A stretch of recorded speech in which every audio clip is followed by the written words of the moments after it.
Good to see you, Gabe. Good to see you too, Greg. Last week we ended our conversation on Malcolm Guite. How would you, if you could give a 2-sentence brief summary of that conversation? Oh. I don't think there's a great... It's been a long week. It's been a long week, and there's not a great way to sum it up quickly, but the gist of it was that we were discussing essentially what is art. And we came to this conclusion where it feels like we have a pretty good definition for what art is, where it's both material and idea, and it's a nexus or a point in a map of reminders. And we kind of ended with the question of, well, if we know what art is, how do we interact with it, and what does that process actually look like? Yeah, and a little bit of that is we're jumping past perhaps a lot of the theory and philosophy that would be done by an art or an aesthetic philosopher into the mode of let's test this. Does this work? Yeah. So Guite setting up this connection. Artwork is a connection between heaven and earth. And he uses Shakespeare to talk about some artists are looking at the realm of ideas, and then they're connecting to the earth. And some people are looking at material and they're connecting it to ideas. Mm-hmm.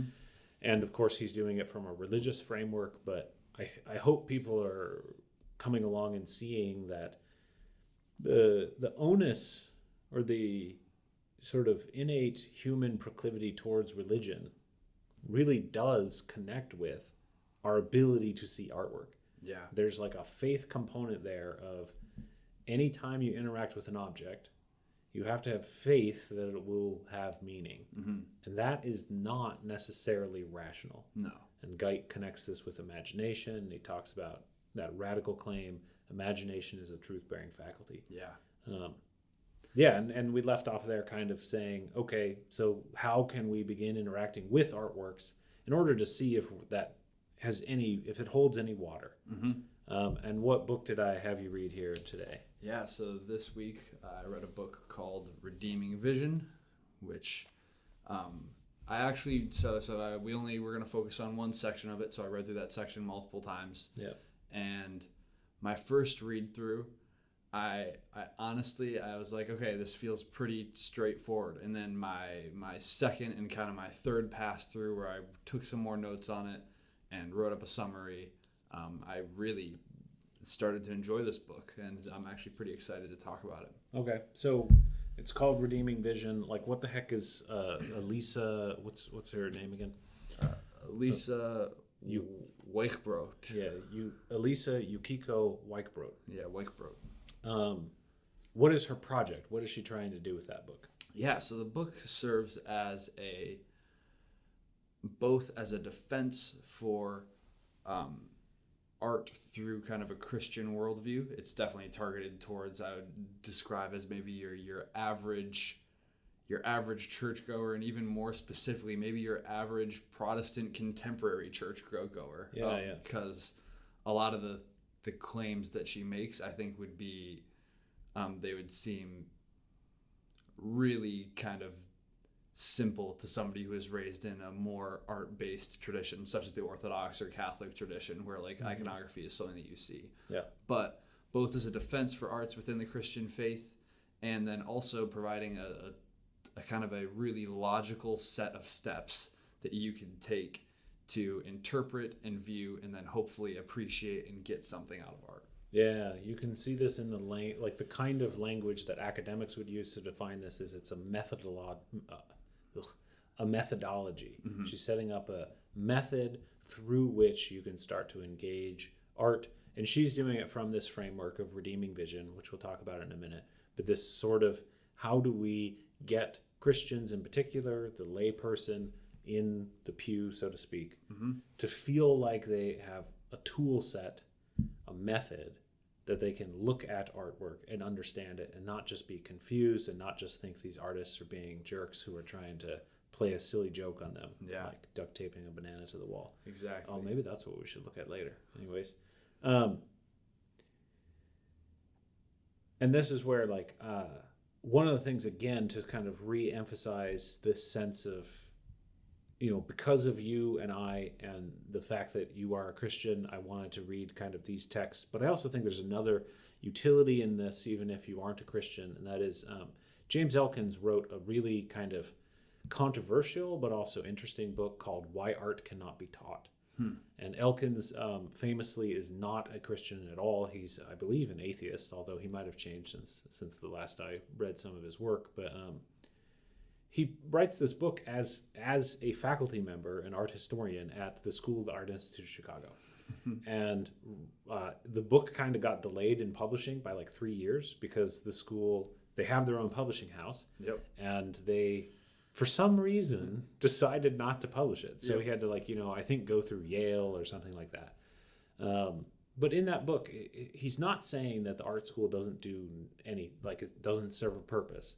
But one of his main things is to say that there's no, this is how you do it. Step 1, prep your canvas. Step 2, paint this half. Step 3. It's like, instead what he's saying is, if I was going to teach you how to fish, there are some things you would teach me. Mm-hmm. And there are certainly those in art. How do you prime a canvas? How do you stretch it? But the main thing of then, how do you make the painting? He's like, yeah, we can't teach that.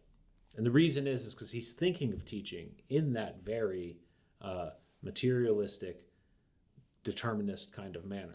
Exactly. You learn the steps of fishing, now you know how to fish. Yeah, or I think comparing it to something else commonly taught in schools like math. Math is potentially the most teachable subject. It's literally like it will always work the same way if you do it right. And art is nothing like that in a lot of ways. Where even if you know all of the steps that some great master took to create a canvas or took to make a great painting, you probably still won't be able to make that painting, and even more so make a painting that good. Right. And this is where I have a fundamental disagreement with Elkins, because we can teach people how to make art, but we don't teach it in that manner. Exactly. And instead, if you look to the spiritual disciplines, specifically things like monasticism, how to pray, and you look at this throughout various religions, even, there's a huge movement in the art world to embrace practices of Zen Buddhism and to incorporate that into the art practice. You can learn how to meditate. But what so much of that is setting up and teaching disciplines that then enable the individual to do that thing called meditation. And that is still teaching meditation, but it's not teaching it in the manner that prescriptive kind of step-by-step actions are taken. And that's what Elkins is getting at, is like so much of what's happening in the art school is we're making room for the practice of art making to occur. And that includes having space. There's a great book that I frequently have the Art 365 or the upper division art students who are on their solo projects, and it's by Twyla Tharp, called The Creative Habit. And you can get at that, like, habit is what a nun wears, and it's because you're involved in a spiritual discipline, a habit, in order to be a nun. And it's similar. She sets up being an artist is a series of individualized habits that make it possible for art to be made. And that's where Elkins misunderstands, is not that we're not teaching art. It's that we're not teaching art in a particular manner. We're teaching it much more akin to how spiritual disciplines have been teaching people how to engage in that discipline for thousands of years. And that's where, like, this kind of redeeming vision is trying to get at. It's almost trying to remember that art is not a scientific process. Looking at artwork is not 1 + 1 = 2. Now I understand the painting. And that's really what she's getting at. We need to redeem our vision away from this utilitarian, everything is just the sum of its parts. Yep. And getting into that Bob Dylan quote, Bruce Springsteen quote. Got to remember the boss. Yeah. Of 1 + 1 = 3. Yes. And it's like, that's what she's getting at. She's getting at it from a spiritual Christian, Judeo-Christian kind of outlook. But you can see this and like understand the connections, why there is so much. I think there's so much to be gleaned from all sorts of spiritual practices talking about art making, because art making is fundamentally requiring faith just like those spiritual disciplines are. I also would like to say, I think that we'll probably get into that a lot more next week when we dive into Eric Neumann, The Great Mother, which is expanding out these ideas way past, any kind of singular discipline or even culture, and kind of expanding to be like, no, this is a universal phenomenon, which is, I think, going to be an interesting conversation. But back to what we're talking about today. Hopefully. Hopefully.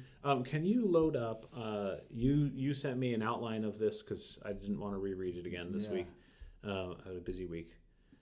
And can you, man, your computer is being weird. Can you read the quote that's in the second paragraph there? Yeah, for sure. Talking about this one right here? Yeah. So from the book Redeeming Vision, the quote is, "To care is to move towards the unknown in hope. Judge based on the standard of loving God and loving your neighbor. If we place ourselves at the center, we have no reason to look closely." That's too far down. I'm talking about this paragraph here. Oh, sorry, this one right here? Yeah. The from Sith, the sacramental understanding of really the physical material and stuff of creation embodied as a means. Yeah. I wanted you to read from the physical. Okay. We'll cut that part. We'll redo this. So the quote from Redeeming Vision is, "The physical, material stuff of creation and embodiment is the means by which God's grace meets us and gets a hold of us. God meets us in materiality. Our practice of generative looking must be tethered to the material." That's like what I've been trying to get at the last two conversations. This necessity from how art works to Geit's claim is getting at there's a primary manner in which we human beings need. I want to talk about physicality in the broadest sense, because there are some ephemeral works of art that only last for a moment. Yeah. But try as conceptual artists might, it's still tied to some kind of perceptive event that human beings can see as, like, when I say object, I don't necessarily mean material. Whether it be an idea brought up in conversation or words that fade into the air, but it's still like a moment in objective time that human beings can observe. It's like there's an importance there. And what she's saying in this like redeeming vision kind of idea is getting at the fact that it's through the physical that we connect with what she calls godly, what Shakespeare referred to as heaven, and what Geit is referring to as heaven, and what we've been talking broadly about as the idea, the realm of ideas. Yeah. So it's like through those intersections, the artwork is a place that allows us to look at material and understand something idea related. Yeah, that of course takes us right back to the very first conversation we had, which was Malcolm Gladwell, Wendell Berry, where we talked about these nexus points, these points of meaning, and for him, the object in question was the poetry, the word, the sentence structure, right. And we talked about expanding that out into anything. One thing I'd like to focus on here, which I think was probably the most interesting phrase that was used, was our practice of generative looking, looking in a manner that generates. Yeah.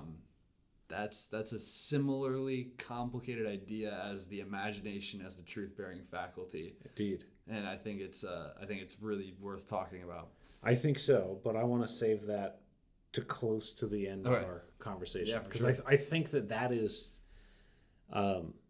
like you said, the book is kind of rudimentary, and it's meant to be. Yeah. It's not meant to be like an art professor who's got an MFA is like reading this and, I finally understand how to look at art. Yeah. It's more like this is for people who, when they walk into a museum, they're angry and confused and they're like, this is ugly and stupid and a waste of my money.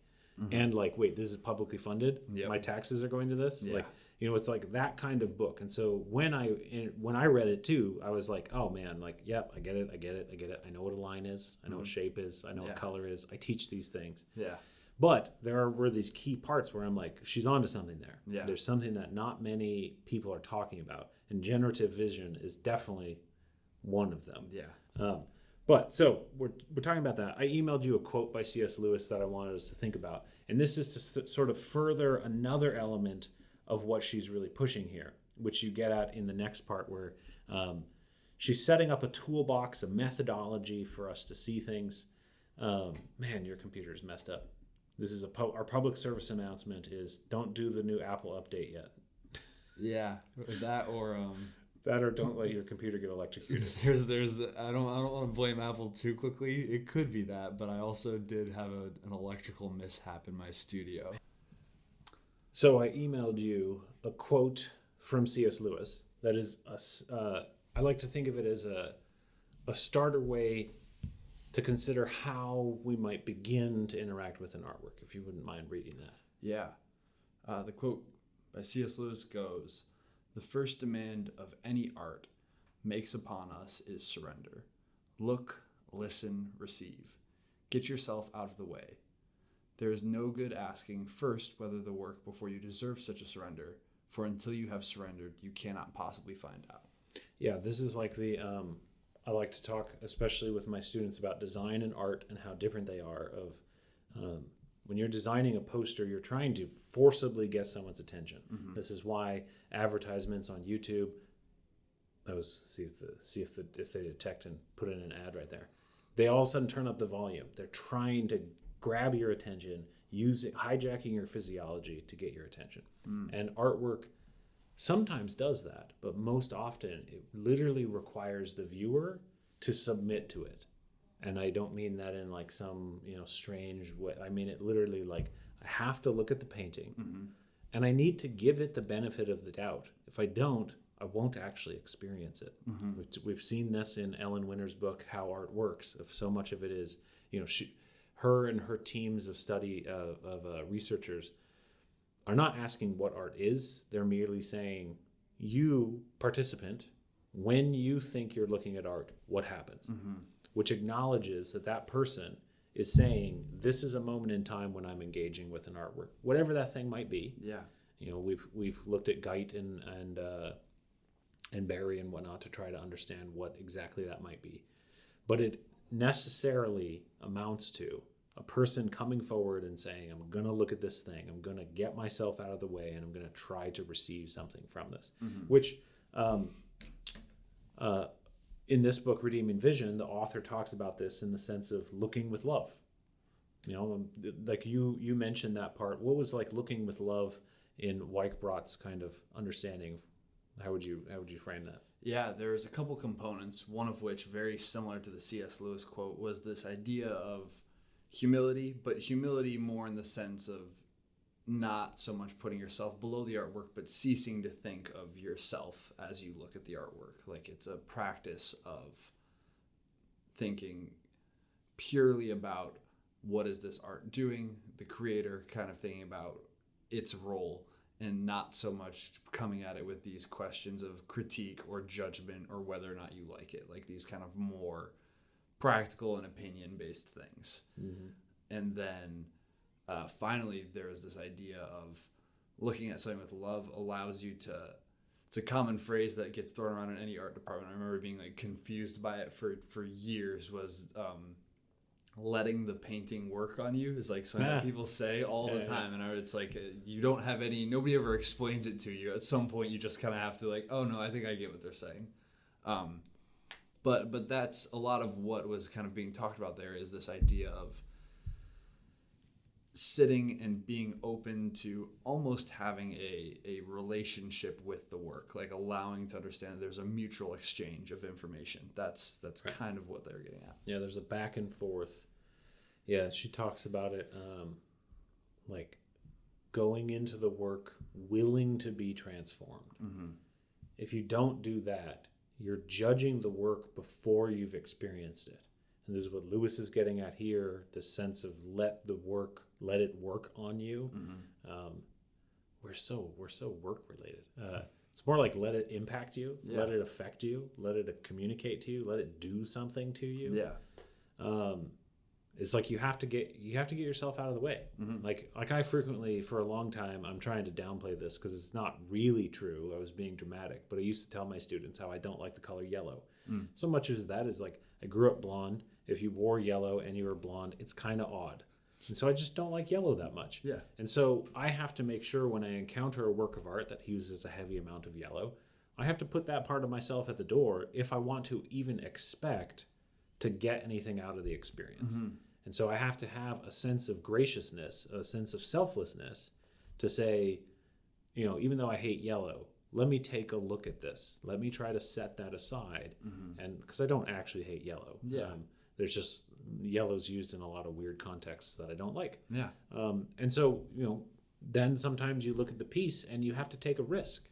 You take a risk of it not being transformative, of it being garbage. And you have to be willing to do that. And I will say, this is, again, getting at that sense of why consciousness is so important. Because after, you spend for me, I can spend a long time in a museum. But at hour 6, I'm not looking with love at the work. I'm looking for the exit with lust and desire. And I'm running for that exit. My hips are hurting. My back feels out of whack. I'm hungry. It's even if there's any kind of wonderful experience, it would take a really amazing, powerful work of art to get me to slow down and look at it, which I have had that experience. But usually I'm Monet, Van Gogh, get me to that door. What does she have? You listed kind of, from this, she's talking about this kind of posture with which we should approach art. And then she goes into her toolbox. How would you summarize her toolbox? Or if you want to look at the outline you put forward, what does it consist of? So the toolbox goes back to some really pretty basic principles of art and design, or any visual language. Talking a lot about these things like line, shape, texture, and these are kind of, we would call them the formal qualities, the physical qualities of a piece of work. So when you look at a painting, maybe before you have that experience of, I'm going to let this work on me, there's some things that instantly jump out at you. This painting has a lot of red in it. This painting has a big black line in it. These things that you see in anything when you look at them. From there, the jump gets made that these formal qualities connect to the higher levels, which she calls principles. And the principles are things like contrast and rhythm, and I think one of them was balance, which are things that they're a little bit harder to define, but you can see them kind of working. So rhythm might be, there's a sense of pattern or repetition in these lines that give me a feeling more so than just there are 6 lines in a row. It's all of a sudden these 6 lines have some sort of meaning. And then from there, the next jump is that once you've made the connection between formal qualities to principles, you can then take those principles and start to work at some of these larger ideas that we were talking about, like letting a painting actually work at you. It's having the first step of understanding, okay, this is line, this is shape, this is color. These lines and shapes and colors are creating rhythms, textures, balance, and then from there, understanding that all of these things together are in some ways acting as a language that communicates something to you and allows you to put something in and get something back out. Yeah, I like to think of this it's the language of visual art.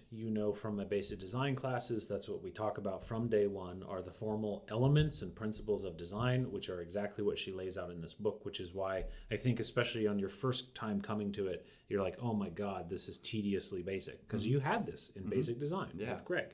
And that's where, but it's so key to understanding. It's if you want to learn a language, you need to understand the manner in which it's constructed grammatically and how you build a sentence, all of those things of conjugation, all of those rules in order to understand what's happening. And so much of that is tedious and basic, but also necessary. One of the things I do when I talk to students about how do you even start critiquing a thing? It's what is it? I love that question because it's what is it? And most of the time with contemporary art, it's confusing is what it is. And that gets us to step back to, okay, I see lots of red, I see lines, they're feeling kind of unbalanced, and it's moving in this direction. It's we're starting to get, just by saying, what is it? Because obviously someone will say it's a painting, Good job. Yep. What else is it? Yeah. And it's like, well, it's a painting made up of red spots. It's this, it's that. And you start building up this vocabulary of like, okay, we're all on the same page. We're all seeing this thing is made up of the same things. And then it's like we can get to something else. Which like, so what's her number 2? So she has the formal qualities, which I'd like to call that the speaking the language of visual arts. What's her next thing? Sorry, are you referring to the principles or past that even? Past that. Like she starts, so her toolbox starts with the formal elements, then it goes on to, I forget what she calls it. We'll open up your summary here. Let's say I summarized it. This is actually going to take me 1 second to find because it's got lost in the great MacBook crash. Isn't it in your email? No, it's out of there now, but it's right here. This got closed somehow. Yeah, so she starts there with the toolbox, formal elements, formal principles. And then moving down to style. Yeah. So after talking about these formal things such as line, and then a little bit further down to principle, things like balance, we get down to this idea of style. And she arranges style on a spectrum. Style going from what we would call naturalistic depiction to abstract depiction. Naturalistic obviously being like, you can think of a photograph or a drawing so good that it's hard to distinguish from reality. Like a really well done drawing of a hand can be confusing sometimes because it looks like there might actually be a hand on a piece of paper. Yeah. Or on the complete opposite side of that, we've talked about Pollock a lot. Pollock is taking ideas and completely abstracting them to the point where they are just these formal materials and formal qualities on a painting. Right. And then we're supposed to somehow be able to find meaning from this abstracted mass of color in the same way we could pull meaning from a well-drawn hand. Which gets at like her fourth distinction in the toolbox is the different mediums. Mm-hmm. So Pollock gets rid of all content. Yep. He's not depicting anything. He's just working with formal elements and principles and medium. He's getting rid of, it is a style. It's extreme. It's abstract expressionism. Mm-hmm. But yeah, so she's breaking this down into like, what are all of the things that an artist employs into the physical object that makes it what it is? Yeah. The materials, the little elements of the actual things, and lines and colors and textures, the principles of, is it balanced, is it united, does it have movement, is it rhythmic, all these different things. It's a great read for folks who've never taken an art appreciation class or a basic design course, something along those lines that is getting at the language of visual art. Yeah. Because you need that if you want to learn the language. Mm-hmm. And this is one of those things that it's hard because, like I talk about this in my basic design class, it's like learning a language. So I like to talk about visual literacy. But the reality is that it impacts you unlike languages. So like if I don't speak Russian and there were Russian in this room, Russian writing in this room, it wouldn't really impact me. I would know it was there, but it doesn't actually affect me. Yeah. But so much of this language actually impacts you because it's relating to like a subconscious level of interaction, which is one of the reasons why we have to actively try to notice it. That's a part of that looking with love, is realizing that there's aspects of this painting that I immediately jump past because they're so obvious. Yeah. But if I don't take a second to notice them, they won't really impact my viewing of it. Yeah. It's off center or it's giant or something along those lines can start getting us into a position where we can actually start looking at it intentionally. Yeah. And gleaning something from it. And I think one thing that's interesting, that talking about language, kind of more verbal language, is that in a lot of ways, learning a verbal language does actually change the way we think. There's been some really interesting research showing that different languages, verbal languages, lend themselves particularly well to discussing one thing or another. Yeah. And that going backwards from that, learning how to speak a language changes how you think about those things that you might discuss. Right. Like, for example, somebody who is bilingual could think about something in 2 languages and might be better at thinking about something in Spanish than they were about thinking about it in English, because those languages are different. This is exactly the same thing, except when we talk about language in this visual sense, all of a sudden now I have this language of line and space and shape, and I might literally see the world around me differently because those lines and spaces and shapes have more meaning, or I can think about them differently than I could before. Yeah, which is like that is opening the door to a much bigger conversation that maybe we'll get to in later episodes. But it really is, Marshall McLuhan, I think, explains a lot of what the heck happened in modern and then postmodern art and why we lost so much of the audience. I think the really common argument is artists went into the academy and they got really high-minded and they became elitists, which definitely happens. But I also think it's a ramification of what McLuhan talks about in the Gutenberg Galaxy, which is that we became so literate, we became people of verbal language almost holistically, and we lost visual language. And what we see as our technology, so he literally, when he's the Gutenberg Galaxy, he's talking about the technology of the book, the fact that we could write things down and we could reproduce that, produced a certain kind of human that looked at the world in a particular way. And he predicted this with the radio. So he's looking at the radio and he's saying, this is going to change things. And he actually, in my opinion, he doesn't have a name for it because it's pre-computers and internet, but he actually starts predicting the manner in which advertising and image-based communication will bring us back to something pre-literacy. And he thinks that we're going to return to an oral culture. And I think it's kind of similar, but we've become more visual while not having any institutions to sit there and talk to us about what does it mean to be a visual embodied thing.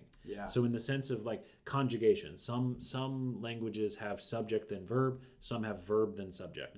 That changes the way in which you view how human beings interact with the world. I am a thing that does things versus things happen and I happen to be there. It, like, even just that. And in the same way, there are physical things that communicate is a very different way to interact with the world. One that we're all subconsciously doing, but we're not acting out in our minds very much, which is why this kind of book and this kind of practice, like she talks about this as a practice of looking, is necessary to learn. This gets on, so I want to keep going through this because otherwise we're just going to talk. Mary Carr's definition of a professor is someone who can talk for 90 minutes. You might be a professor one day. You're talking a lot. So her second point here, so she gives you the toolbox first, the formal tools you need. Then she moves on to the second thing she calls the archive. What the heck is that about? The archive, I think we can talk about this section fairly quickly, actually, because her description of the archive aligns almost identically with what our very first reading, talking about kind of the map with nexus points. It's the exact same idea that everybody has this archive of both preconceived notions, ideas, and also pictures, images, things that that have impacted you, and all of those things together link and mesh in a way that give us interpretations. So you're saying that there's a method to my madness. There is a method to your madness. Now, this is definitely so it's interesting. I'm reading these books one at a time. This book definitely, the second or third read through of this section, I was like, oh, I get it now. I get this reading list that we've been working through now. Yeah. It's like it's a lot that we have to build in order to start getting to the definition of what is art. That I think is functional for this day and age. That's the way I'll caveat it. But this sense that the archive isn't like there's a library somewhere that tells you how to understand art. It's more like everyone has an archive of experiences, of books they've read, of stories they've heard from other people. It's exactly what Barry's getting at. It's like this connection to all of these nodes of meaning. And what she emphasizes is that basically the larger your archive, the more understanding you will have because you'll see more connections. the more art you look at, the more books you read, the more history you understand, the more life you live. All of it gives you more connections to the extent of like, there's certain things that there are certain movies and different songs that at one point in my life they didn't make very much sense to me. Then I lived life. I suffered a back injury. I have just different traumas, different experiences. I saw different films, and then all of a sudden I look back on those artworks and I'm like, oh, I actually kind of start to get that. And it's that sense of the way your personal history, but also the way every single work of art is stacked on top of the entire history of works of art. Yeah, I think we've been using the same, because of the place that we started was with poetry and the sentence of verbal language and written language, and kind of this idea of, words and letters. One way that I've found helpful to think about it is your archive is very similar to your vocabulary, right? The more words you know, the more effectively you can understand and communicate. And actually having a larger vocabulary really does change the way you think. Like having new words for things gives you the ability to talk and understand in new ways, in the same way that learning a new language does. Yeah, it's even like the history of words, they get more specific as time goes on. We need more words for more specific things because naming a thing helps us see it. Yeah. Which again gets back to that original Garden of Eden thing of like something relating to consciousness. It revolves around naming your world and holding up those objects and being like, look, there's a difference between this thing and this thing. Yeah. And that's what, like, the more vocabulary, I like that that's a great way to think of it. The more vocabulary, the bigger your archive, the more you can be like, oh, look, this is kind of like that work of art or this idea or this story, but it's separate in this new way. It's more red. Yep. It's more red than that red. I think the classic example of this is, and it links the two ideas together perfectly, is words for colors, and the fact that different cultures and languages have different words for colors. And my favorite example for this is I believe, so we have we have a fairly standard universal language for colors because of advertising and media and so on and so forth. Like a lot of cultures have a similar language for colors. However, one culture, which still uses a very old language, is the Inuit culture.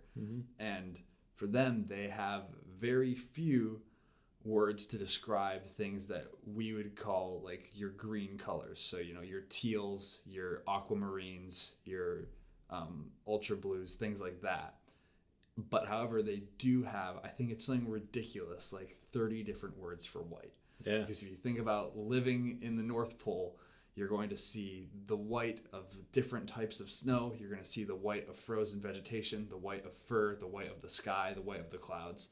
And to them, all of those are distinct colors. Yeah. And in that way, they're actually better at seeing white than me and you could ever be. Oh, yeah. Because of that, they have all of these different ways to differentiate between whites. This gets at a lot of what we've been talking about of to say it's one thing or the other, it's material or it's just personal perception, is wrong. It's somewhere in the middle. Because the reality is that the material matters, but then also the vocabulary you have changes. So they do tests on these cultures that have only specific subsets of color names, and they literally cannot see colors outside those ranges, even when they're right there in front of them. And so it's like, it's so weird to talk about. It's kind of a non sequitur, but it's basically like, you have to be shown something to see it. Yeah. And it's like, that just doesn't make sense. No, it doesn't. This is why, like, I love the faith, the language of faith that religious thinkers bring to the table, because they understand this at a different level of like, yes, we can't explain it, but we can start building off of it, rather than the kind of scientific modernist way of thinking of like, once we understand it, then we'll know how to use it. And it's like, no, we can build the plane as we're flying it. Yeah. I like that. No. Some people won't like that. And then what's the final kind of category she talks about that you just briefly touched on, called the frame? Yeah, the frame. So this was an entire separate section moving past, it was I think the frame was after this, like kind of these ideas of the toolbox and all these other things like medium.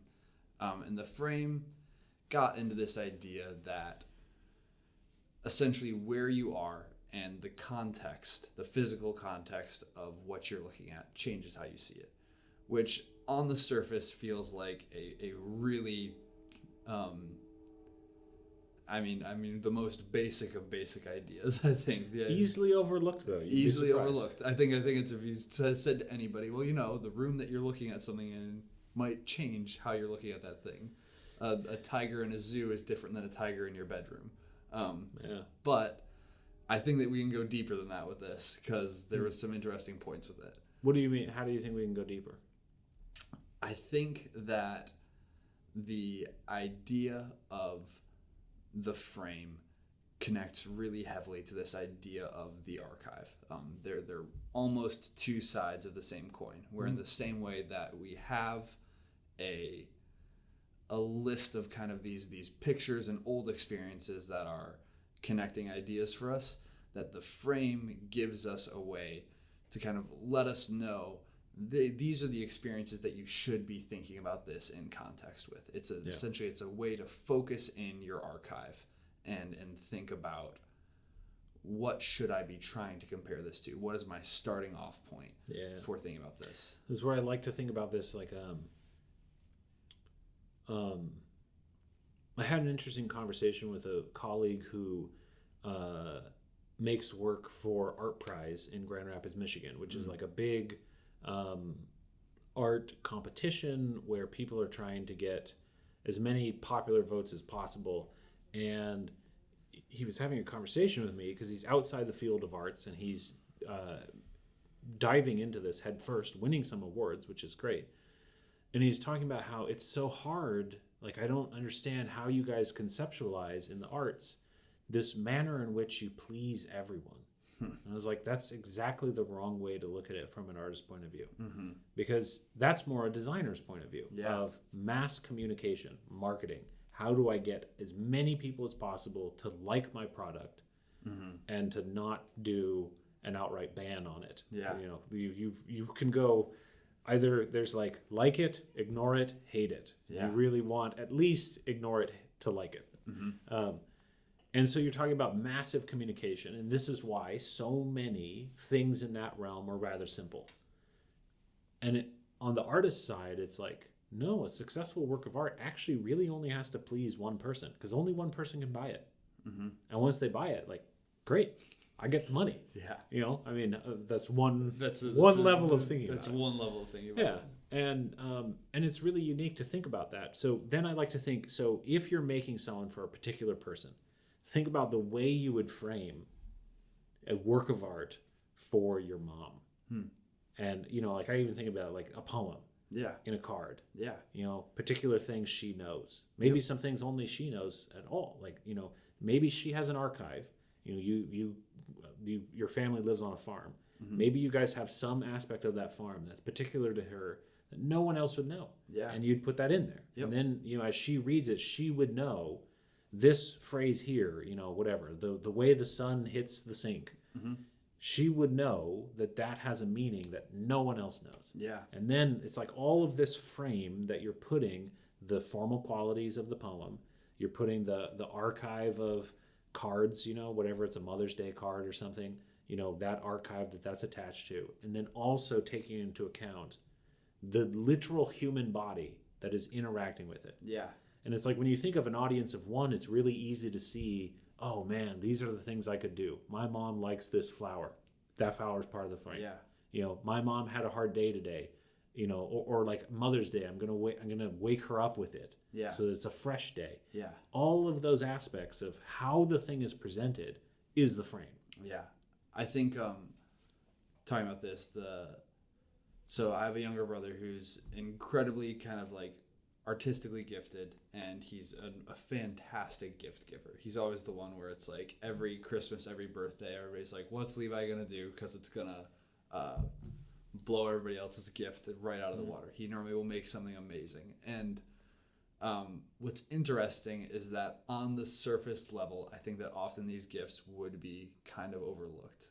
For Christmas, what he did for my dad in particular was he carved out some really kind of intricate stamps of just the face of a pig.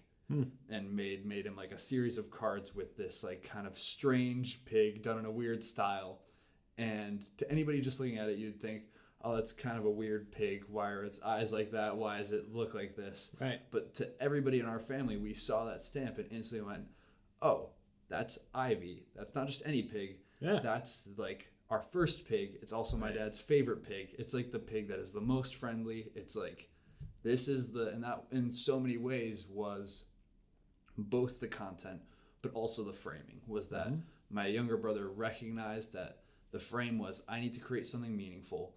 So what I'm going to do is I'm going to create a representation of something meaningful to our father, and I'm going to make that. Right. So you can see, if you think about this, then it's much easier if you've got an audience of one.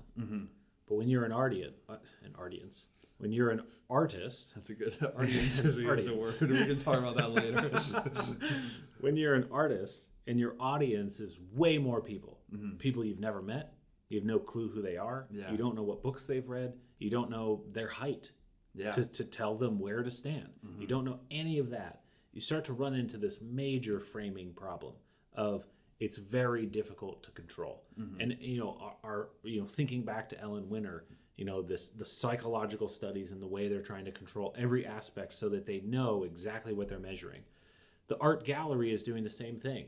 As soon as the democratization of art happens, where it's not just rich palaces and rich churches that have artwork, but rich merchants start getting it, and different commercial enterprises. And then, well, don't we want some of this art open to the public? And it's not really religious, and it's not really just for rich people. It's in these public museums. Yeah. And we want the work to stand kind of as neutrally as possible so that it's accessible to as many people at once.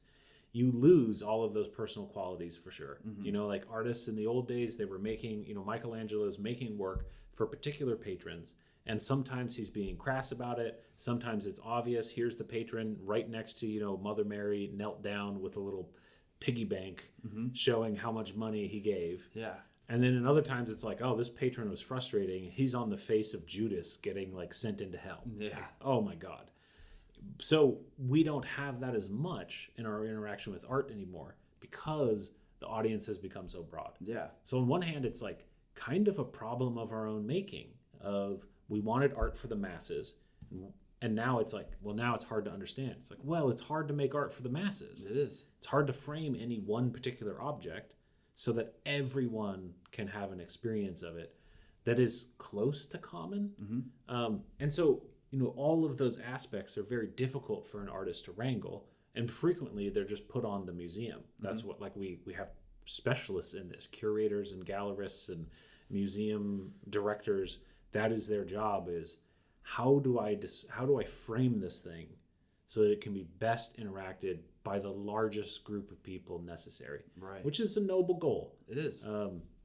Very hard. It is, and it's interesting because oftentimes I feel like the inherent solutions to those issues tend to be some of the critiques. Like people often talk about galleries feeling sterile.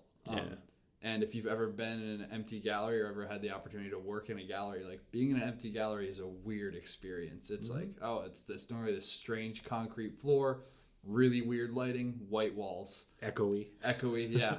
It's like kind of a bad space to be in when it's empty. Yeah. And the reason for that is that all of these external factors have been they're like trying to minimize every external factor. Right. So that when there is a painting or a print on the wall that's, hung, approximately for me, it's like about right here is where the top of the work sits, or maybe a little bit higher. So I'm at eye level with the center of the piece. Everybody's having that same experience. White around it, not a lot of weird noises. All I'm seeing is just this one thing. Yeah, which is interesting to think about, like all of the principles behind that. They're certainly not perfect. Like not everyone's eye is at 60 inches high. Yeah. Which that's the norm, is 60 on center. Yep. And not everyone has the same visual capacities. Not everyone has the same movement capacities. There's all kinds of issues. But if you strip them away and make them as ubiquitous as possible, you get the most amount of obstacles out of the way for the most amount of people. whether you agree with that ideology, the moral decision underneath that, you can see that it's getting at what you mentioned earlier, this kind of generative viewing. It's trying to get as many barriers out of the way for as many people as possible so that they might have this generative viewing. But the biggest problem, I think, in today's general culture is a loss of that archive, and possibly a loss of the formal understanding of the language. So regardless of the fact that things might be framed in as generous a manner as possible, which that's still up for debate. You could still say maybe a museum isn't the most generous, that's actually perhaps the most modernist. And there are people pushing against this. I know some folks, iArt Colony, there's a Cube Boston, there's different places that what they're trying to do is bring art into homes, have salons where art is hung in a person's home, or make a gallery look more like a home. VSOP in Long Island also does this as well, where it's like a home turned into a gallery with chairs and everything, and then the artwork is arranged around that, to try to get at a sense of like, what would it be like to live with these things?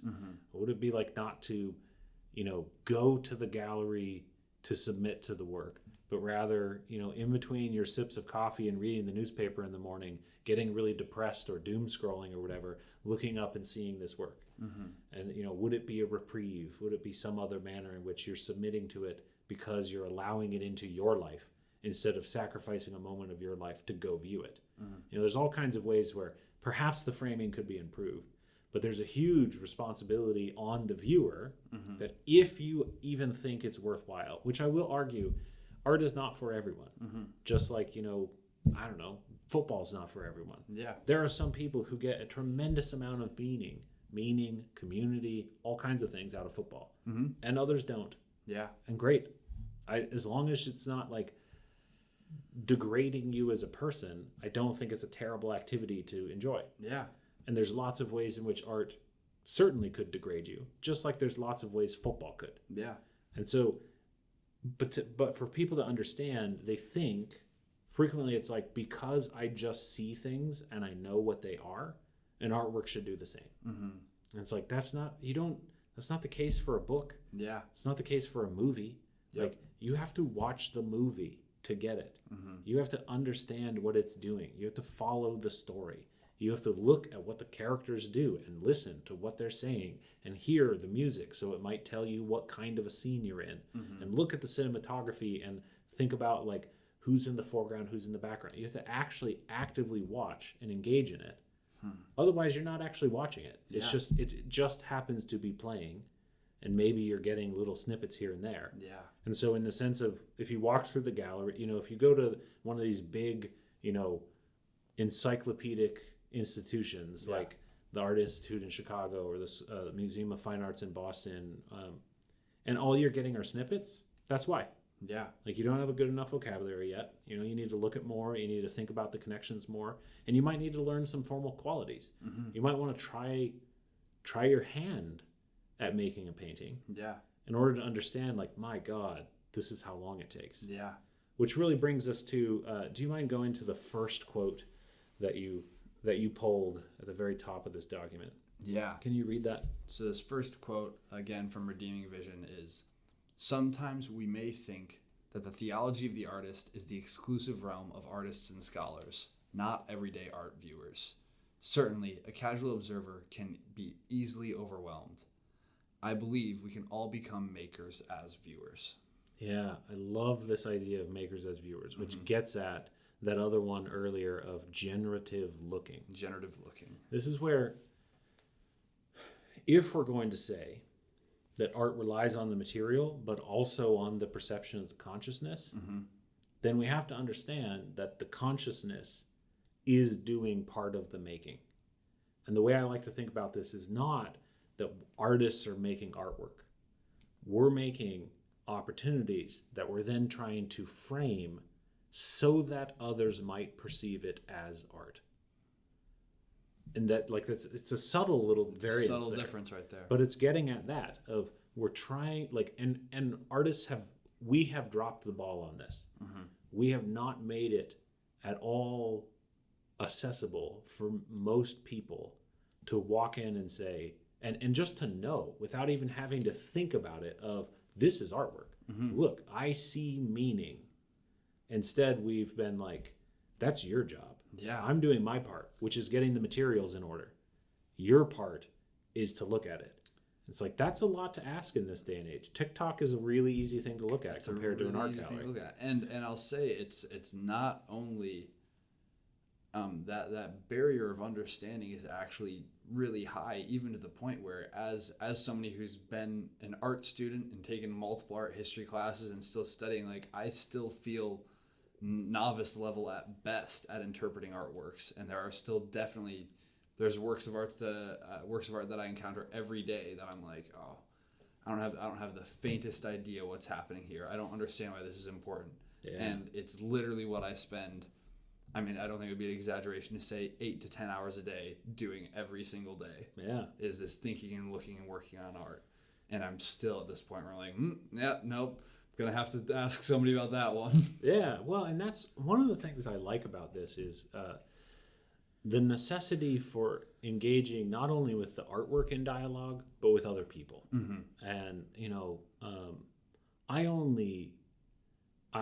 I would say probably in the last 3 years, I'm in my mid 30s. This is when I've really felt like I'm starting to get into the swing of most artwork I look at. I can understand it on some level, like very quickly. Within 30 seconds, I've got an idea as to where I would categorize this. Like if we're talking about a tree of nodes of meaning, I can probably put it in a branch within 30 seconds. Yeah. But it's like, we're talking years of doing that daily. I mean, undergraduate, master's, and then years of being a professor where your job was to not only to explain that tree to other people, but to make your tree as kind of broad as possible. Right, and everyone has different focuses, and I think my focus has been in the dialogue and critique. And so much of what I do is looking at things and talking through, what is this thing? How does it relate to the rest of history? How did you frame it in a way that I could get at it? What were you hoping to frame it as? All to get around of like, what does this thing mean? How does it fit? And how do we make it so other people might be able to experience that as well? And it's like, it's been a long time. And I only now feel like I'm pretty good at it. And even then, there are people that you talk to who are really good at it. Like if you've ever had a conversation with somebody who's been in the arts for years and years and years and years, oftentimes, in such a short amount of words, they'll be able to offer some insight into a speech that's, I would go as far to say like worldview altering sometimes. Like we had a visiting artist who's been in the arts for a long time. I had a couple short conversations with him, and every single one of those conversations, I walked away feeling like, oh wow, like that was years of thought that led him to that conclusion. Yep, years of that, building that archive. Yep. Yeah. So we're going to look at 2 works of art, and we're going to think through this toolkit and this kind of viewing, looking with love, keeping in mind that C.S. Lewis quote. We're going to try to graciously approach it as if it might change us. Yeah. And we're going to submit to it. So you've got Rembrandt's The Return of the Prodigal Son. What is this? 1669, an oil painting. What do you see in it? What is it to you?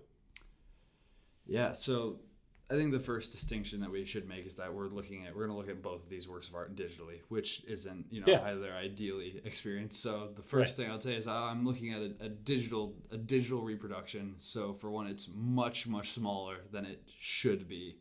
And we're losing a lot of the detail, unfortunately. Yeah. You can click on it to make it bigger. Well, a good computer can click on it to make it bigger. But even with this, we're limited by the size of a laptop screen. I think the actual one is, well, it's really pretty. It's large. It's around this size, I think. But going off of those first formal qualities where we talk about line and shape and texture, right off the bat, we can see that there's not a whole lot of super vibrant color. That light is playing a really important role in this painting. The lines are pretty clear, and it's very representational. We can make out instantly, at least on first glance, we can see 5 different figures, and like their faces and postures and expressions are pretty easy to read.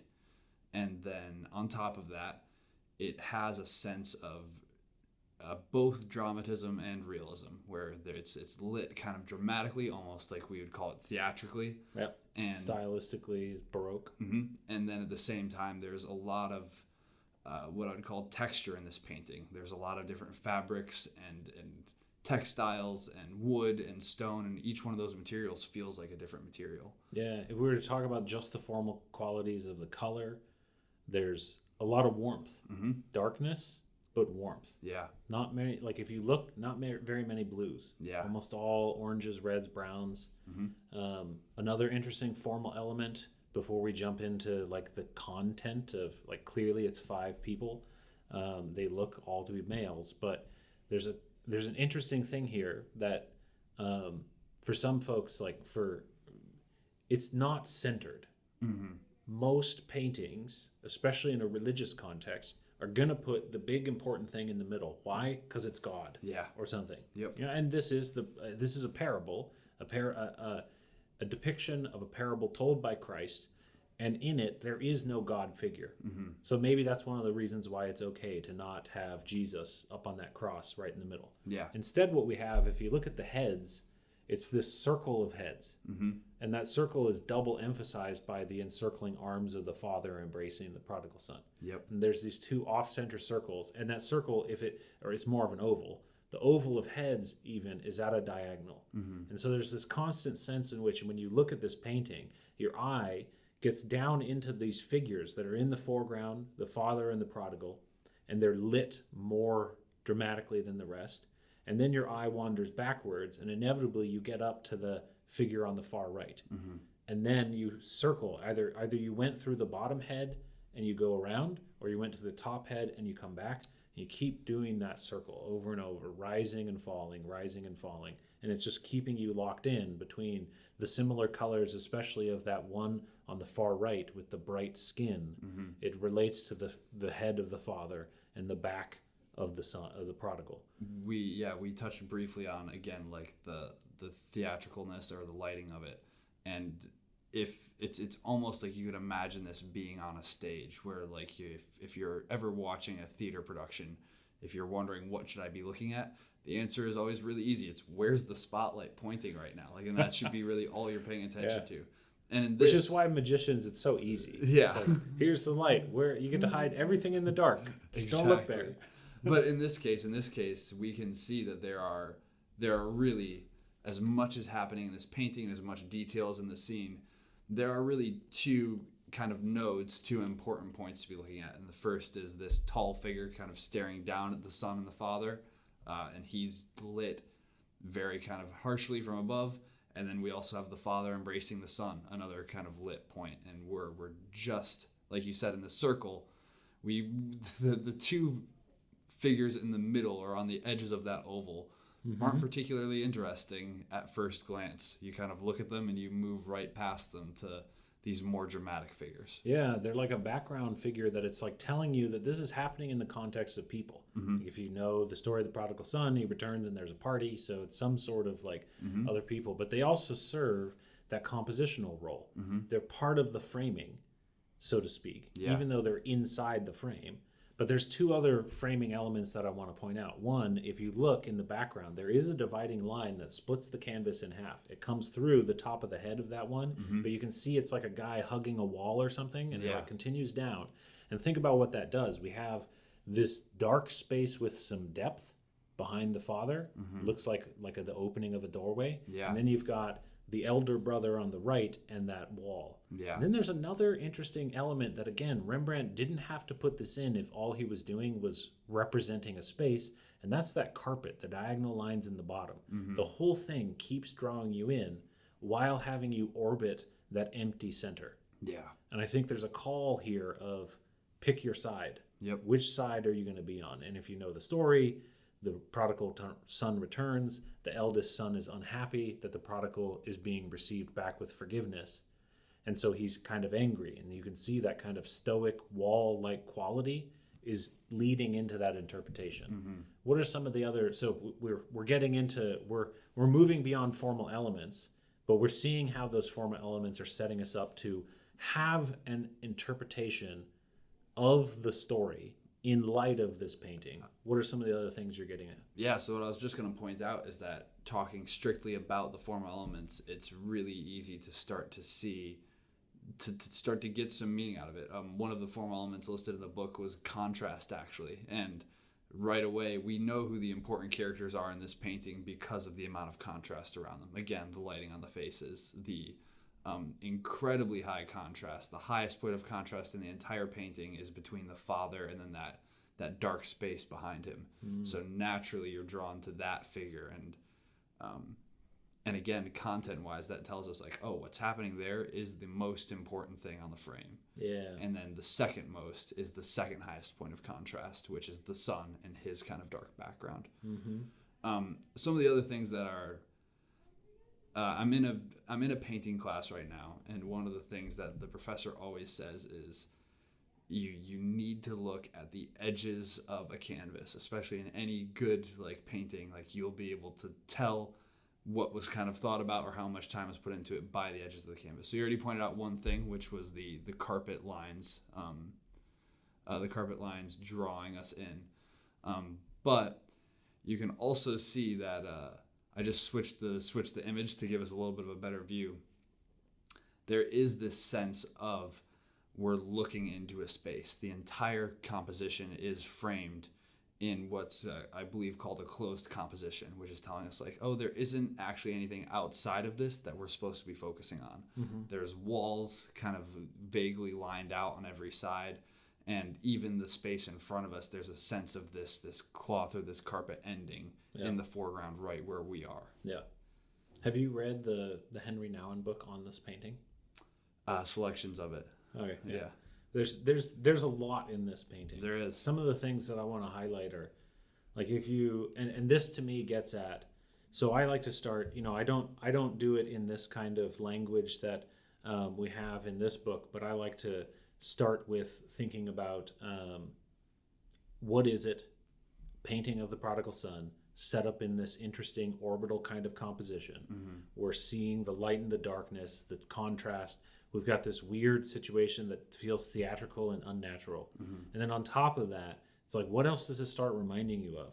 It's like, well, returning things, like, the father, the son returns, like all those sorts of things, whether that's, Lord of the Rings and Faramir returning. Yeah. All of those kinds of things come into mind. But then also, like, you see the prodigal son doesn't have a shoe on one foot. Yeah. Like, it's like he just got here. Yep. And there's all kinds of moments of the story you could have painted, and it's like, here's this moment. He stepped in for the first time. Yeah. He's still got his shoe off, and his father just immediately embraces him. And then you can start to actually make sense of some other things, like the light that's pouring onto them is the open door to the left. Mm-hmm. So it's like he's come in a door, and this is the entry mat, the place where people are welcomed into the home. Yeah. And he's being welcomed. And then you can look at like his face. And I don't know, what is that face, the face of the prodigal, what does it remind you of? So one of the most interesting things about it, I mean, obviously is that it's kind of buried in the cloak of the father. But there's a surprising, what I'd say, lack of detail to the face of the prodigal son compared to all the other figures. The father's face is like pretty masterfully rendered, where it's like you can read that expression, you can see what's happening.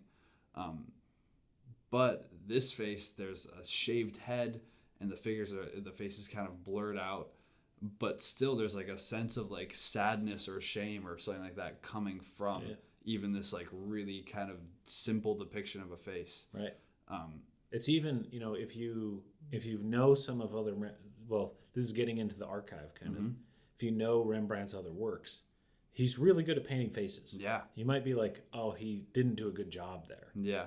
But it's more like we can see the four other faces. Yeah. They're all nice, especially that father's face. I love the light on the head there and the way you can see like the shadows on the edges of his skull, and you can feel the weight of it. Mm-hmm. and then suddenly blobbish, strange, shaved head. Right. And Because it's getting at something like, yeah, who is the prodigal? who is the prodigal son? And even it's actually, the face is done in such a way where there aren't individual features painted out, but it still doesn't give us this sense of the uncanny. This isn't a person who's missing a face. This is a person whose features are obscured or we can't distinguish them. Yeah. So instantly, to me at any rate, it becomes this idea of a character that anybody can take the place of. Like Right. every feature is nondescript, even to things like skin tone, where like because of the lighting, it's like, well, I don't know if this person's super pale or super ruddy or super dark in complexion. I don't know what this person's hair looks like because they're shaved right now, and everybody has roughly the same shaped head. This person doesn't have facial hair. This really could be almost anybody in the role of the prodigal son. Yeah, and it gets at some of the things that Nouwen starts talking about in his book. As you start looking even closer, you might even wonder if it's not like a reference to being a fetal baby. Like it's a very childlike face. If you think about his posture, his arms are clearly tucked up, his knees are tucked up. It's a little bit like he's a baby. And here's this father reaching in over the top, holding him. And if you really zoom in, I don't know if you can zoom in on this at all. We can give it a shot. Yeah. If you zoom in on those hands, those are two different types of hands that the father has. One is like very muscular, and you're just wigging it out here. Yeah, that was a bad idea. We shouldn't have done that. One hand is very muscular and harsh, and one hand is very soft. Yeah. And one is like gripping him, and one is just set on him. And there's this sense of like, there's a duality happening here, which then like leads me to like the final bit of the archive that, in my opinion, is there's lots more we could go into this painting, but we're going to move on to a much more important artwork after this. And that is that hat of the guy that's like on the right next to the father, not the standing one, but the other one. Rembrandt has painted himself in that hat. Yeah. And it's not quite a portrait of Rembrandt, but it's kind of like Rembrandt with fake facial hair. Yeah. And it's like, there's something here. When we add all of this together to get at this conversation of what does it mean? Prodigal son, the returning from shame, circular composition with nothing in the middle. Yep. Your eye keeps traveling from one side to the next. And there's in the story this balance of like, yeah, but isn't there some justice needed for that elder brother? And here we have sort of a semblance of Rembrandt siding with the brother at his elbow. Yeah. Like right there. There's something strange about this is a painting not just depicting some imagination of what this might have looked like. Yeah. It's a painting that's trying to wrestle with what the heck does this story mean? Yeah. Where do I find myself in it? And how, and what am I supposed to make of that? Yeah. To make of a father that is needed to be strong enough to pull, resources to make riches out of the land, and also to embrace a son who has completely shamed him and thrown all of his hard work in his face. And then to have another son being like, but wait a minute, what about me? Yeah. Some other things to point out content wise about that is the first son, or the eldest son in this case, is painted like incredibly kind of regally. Like he looks like a depiction of a king almost. Like there is this sense of like, no, this person is still important and has done well for themselves in their own right. Yeah. And while they do look kind of harsh and proud, they might not necessarily appear to be evil. The expression on their face is one of like disappointment and like disdain. Yeah. And Rembrandt being in that position is, I think, a position that everybody who's read this story can relate with, where like there is some sense of injustice and like the feeling of like, oh, if that was me, if I were to be in the position of the eldest son, I would definitely feel robbed. I would feel cheated. Like that's an uncomfortable truth to come with, is that Right. grace isn't something that I necessarily possess right away. Like Right. that takes Right. work to get at. Yeah, this isn't just a diagram illustration of a Bible story. It is a manner in which you can use this to contemplate that story. Yeah. And then you can add more on there. If you further develop your archive, if you think more about when was Rembrandt painting this, what was he as, being in this era in which the Netherlands were incredibly wealthy, what kinds of things would add layers of meaning onto that would help you realize that there's more here than meets the eye. And it's like, that's what these tool sets, the toolbox that she sets out, are meant to give us more ability to do that thing of making as viewers, of having generative vision. I think, like, through this illustration, I think we've done that. Yeah. In short, there's more. There's a whole book on it. There's a whole book on it. It's a fantastic book. I've only read parts of it, but I remember we didn't even start to get into some of the crazy things that Rembrandt does with that dark space behind the Father. There's actually, it's not just this empty dark space, but there's all sorts of stuff happening back there. Yeah, exactly. Yeah. So let's talk about a way better work of art. Let's talk about The Comedian by Maurizio Cattelan, 2019, Art Basel. This is, as soon as you get into more abstract art, the frame is much more important. Yep. So Art Basel, one of the largest art fairs in America, millions of dollars worth of art is being sold. It's like, it's like a trade expo, except it's artwork. And the walls are beautiful. And they have, multi-million-dollar artworks happening. And here we have Cattelan's most, like, everyone heard of this probably, a banana duct taped to the wall. Yep. And it's called The Comedian. The Comedian. So, I think... we don't even need to look at an image of it to talk about it. No, we don't. But I think still having that discussion, if we're going to approach this piece with love, right? Right, that's what we're trying to do. That's what we're trying to do. And we're both, I think, biased because it feels a lot easier to approach the Rembrandt with love than it does the Comedian. Yeah. But like, let's talk about the formal qualities. Like, literally, what are we looking at here? What is this? Yeah. What do you see in your mind? Since we don't need to look at it, it's pretty simple. Yeah. It's a banana. If I remember from like the last time that I looked at it, it's not especially green. It's not especially overripe. It is like the average banana. And then it is a piece of gray, slightly shiny metallic duct tape that tapes it to the wall, just kind of at a haphazard, slapped diagonally. Yeah, and to further contextualize, because this is what is necessary for conceptual artwork, the banana and the duct tape don't matter. As in, it's more like when you buy this piece, which I think so far 3 people have bought it for $150,000. That is a key part of the art fair. It is the price. So the price is like another, you could call it like a part of the archive that changes it. 3 times it's been purchased. What the purchaser gets is not that banana on the wall. After all, how do you sell it 3 times? Because the banana doesn't matter. What matters is you get a little like certificate that tells you that you're the owner of the first, second, third edition of this piece, The Comedian, and it explains how you would go about reconstructing The Comedian and how you select a banana and how you tear off a piece of duct tape and how you try to angle it. Banana starting on the right-hand side and curving, duct tape cross like perpendicular to the majority of the curve over the top in a certain manner. Yeah. Then you have kind of like a manifestation of the artwork, because the artwork itself is more like that certificate and the idea. And then once you purchase it, you now have the right to claim it as an authentic.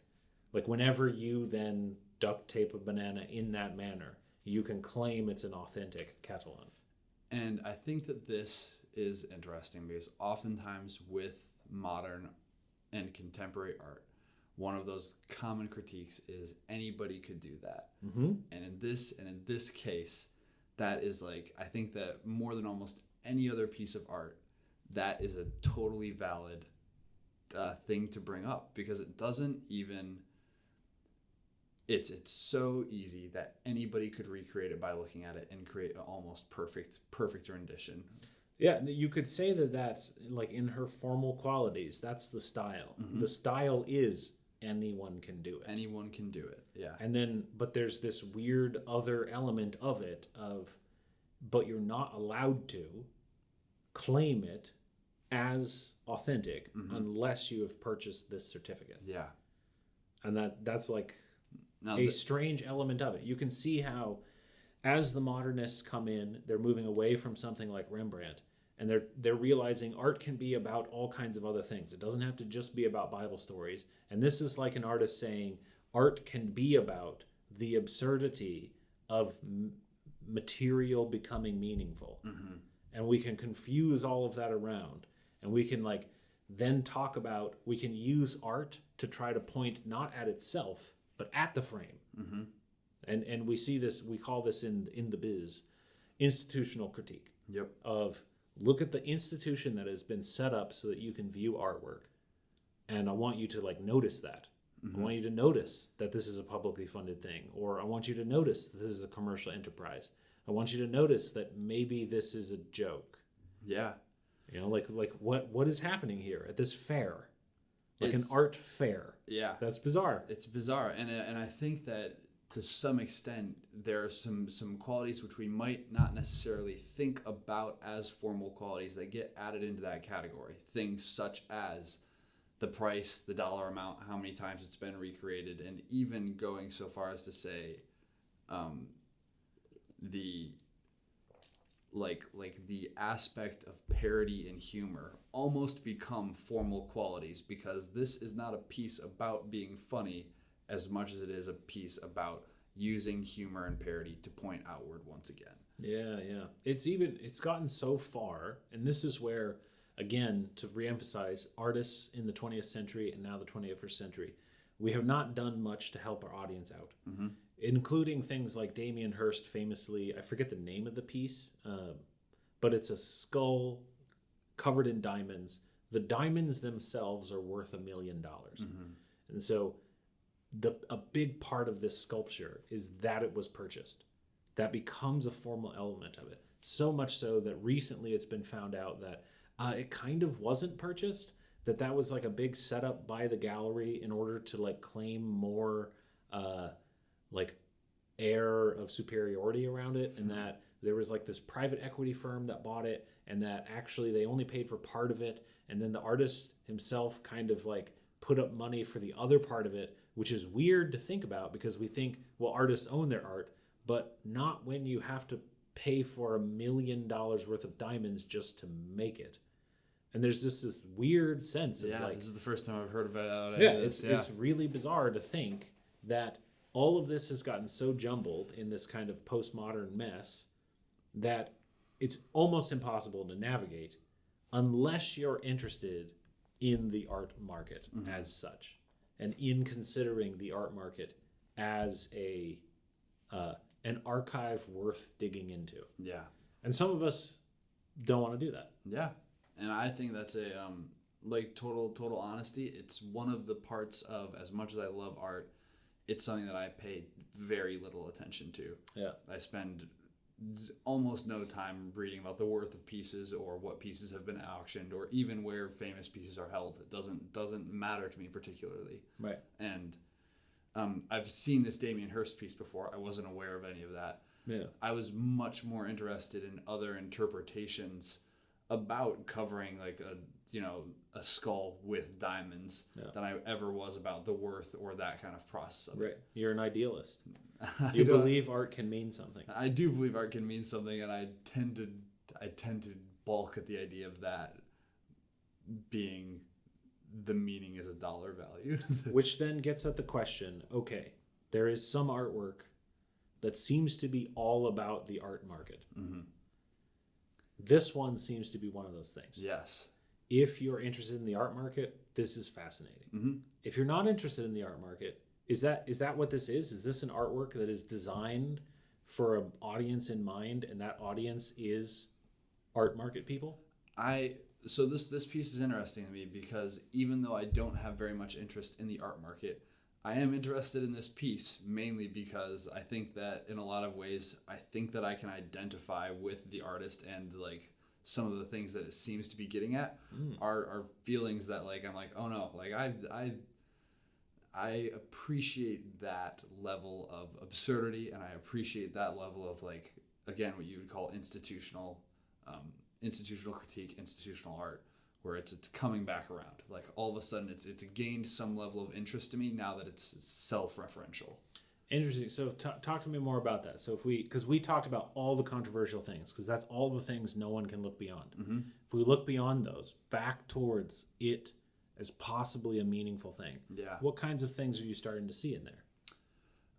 Well, I brought this up already, but I think on some level, the idea of absurdity is one that's interesting to me. Okay.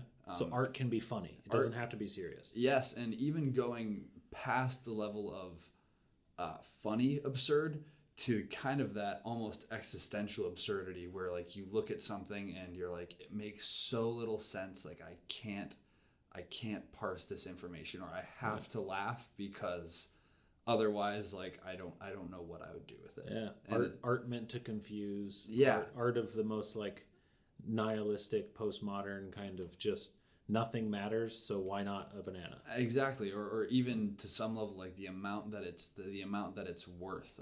As a college student, money's always in short supply, and to look at something like that, like to know about like me and my friends and our daily like financial structures, and then to see something like a banana and some duct tape sell for that much money is like, there's some level where like it hurts and you have to laugh at it, where you're like, oh, that's ridiculous. Like any of us could make 100 copies of this with like our grocery budget, and yet that won't be, when we do it, it's not worth anything more than the $40 we spent on 100 bananas.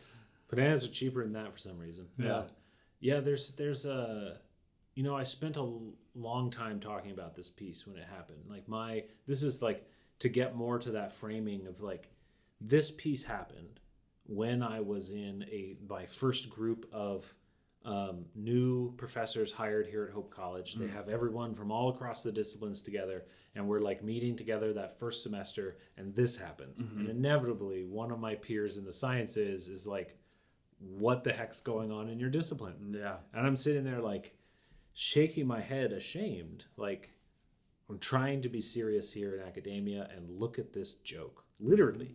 The comedian.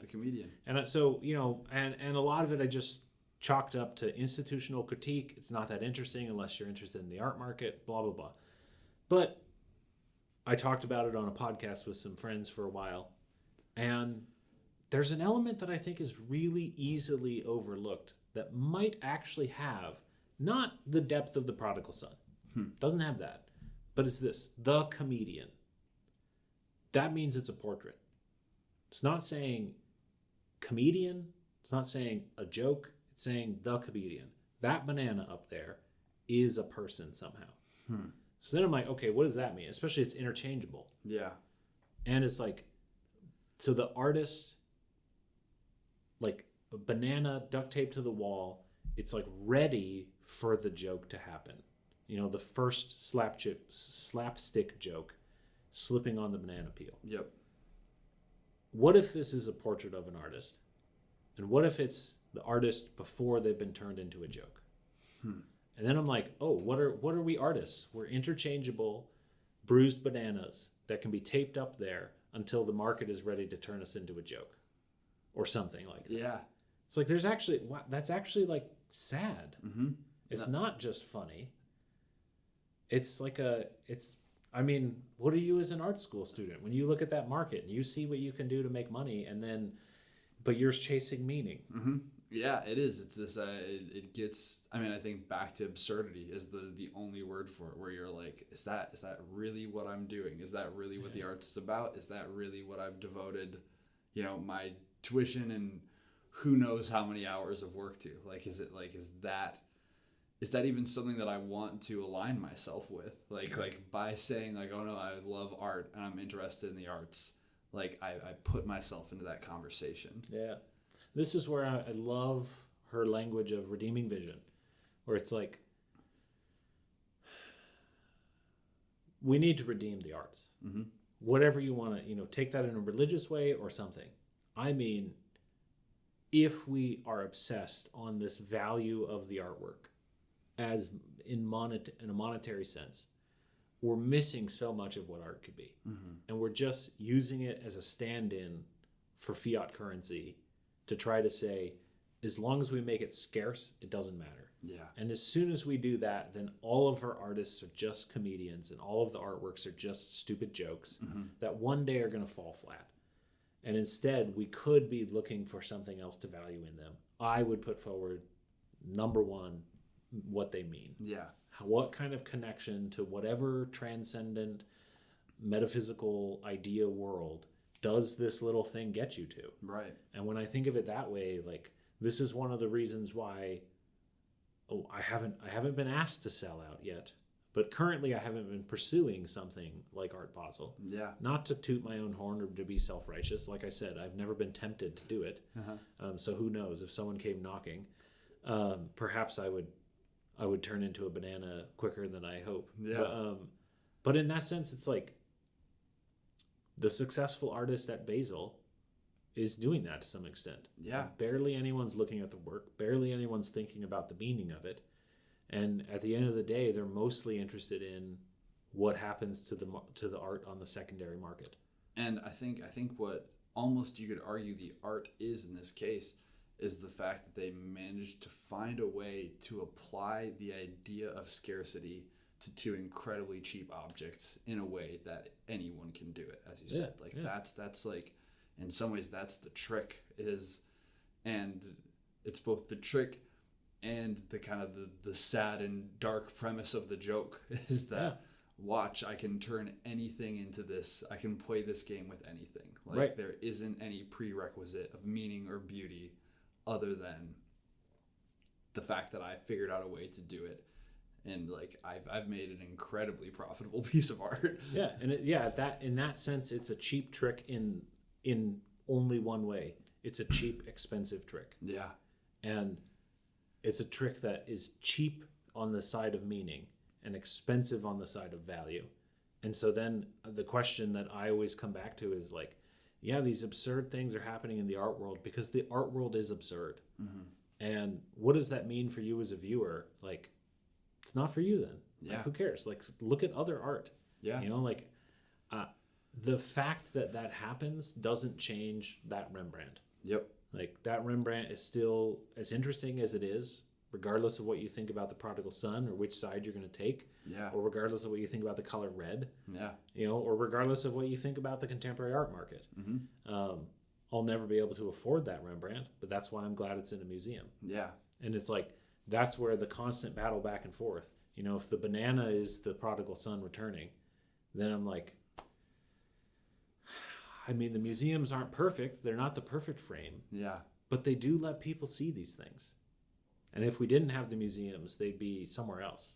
And probably less people would get to see them. So it's like, I don't know, do we have to have Art Basel in order to have the MoMA, in order to have the Art Institute? Perhaps. In which case, I'll take them. And I'll try to ignore most of the insane things that happen there. And try to defend them when they do. Yeah, exactly. Well, I think our next conversation, we'll move on to more talking about that, like developing the archive. What are some tools that can help you make a deeper archive so that you can see even more connections, more meaning points? I think that's the next place to go with this conversation. I think so. And I think I've only read a bit of the book so far, but it seems like it might even branch into this idea of a pre-existing archive or maybe the fact that what we're doing isn't so much of building or we've used the word imagining something new, but that we're tapping into something or that there's something else out there. Yeah, you might say that we're noticing something. Awesome. Excellent.